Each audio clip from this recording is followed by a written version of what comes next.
Welcome to story time. Today story. தோற்றத்தை பார்த்து மதிப்பிடாதீர்கள். ஒரு காட்டில் சிங்கம் ஒன்று வசித்து வந்தது.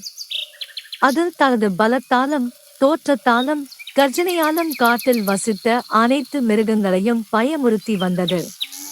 பயம் காரணமாய் அனைத்து மிருகங்களும் சிங்கத்திற்கு கிட்டச் செல்வதில்லை.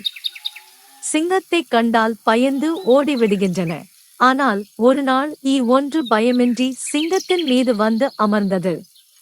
அதை பார்த்ததும் சிங்கம் கோபமுற்று கர்ஜனை செய்தபடியே, உன்னை என் பற்களால் கடித்து குதறுவேன், நகங்களால் விராண்டுவேன், நசுக்கி பொசுக்கி போடுவேன் என்றது. இதை கேட்ட சிங்கம் கோபத்துடன், உன்னால் முடிந்ததைச் செய், என் சவால் விட பறந்து வந்து சிங்கத்தின் முதுகில் அமர்ந்து அதை கடித்தது.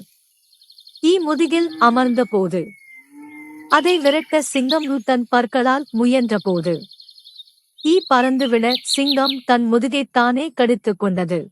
சிங்கத்தின் முகத்தில் அமர்ந்தபோது அதை விரட்ட தன் கால் நகங்களால் முயல பறக்க சிங்கம் தன் நகங்களால் தன் முகத்தையே விராண்டிக் கொண்டது.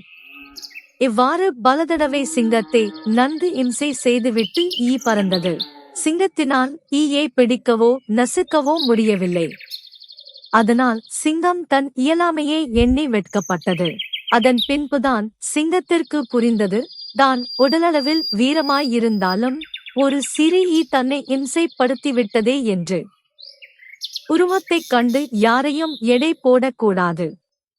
இதைத்தான் வள்ளுவரும் உருவுகண் தெள்ளாமை வேண்டும் உருள் பெருந்தேர் கச்சாணி என்னார் உடைத்து என்றார். பொருள் உருவத்தால் சிறிதாக இருந்தாலும் அதை கேலி செய்து அலட்சியப்படுத்தக்கூடாது. பெரிய தேர் ஓடக் காரணமாய் இருப்பது சிறிய அதன் அச்சாணியே. Thanks for watching more videos. Subscribe my channel.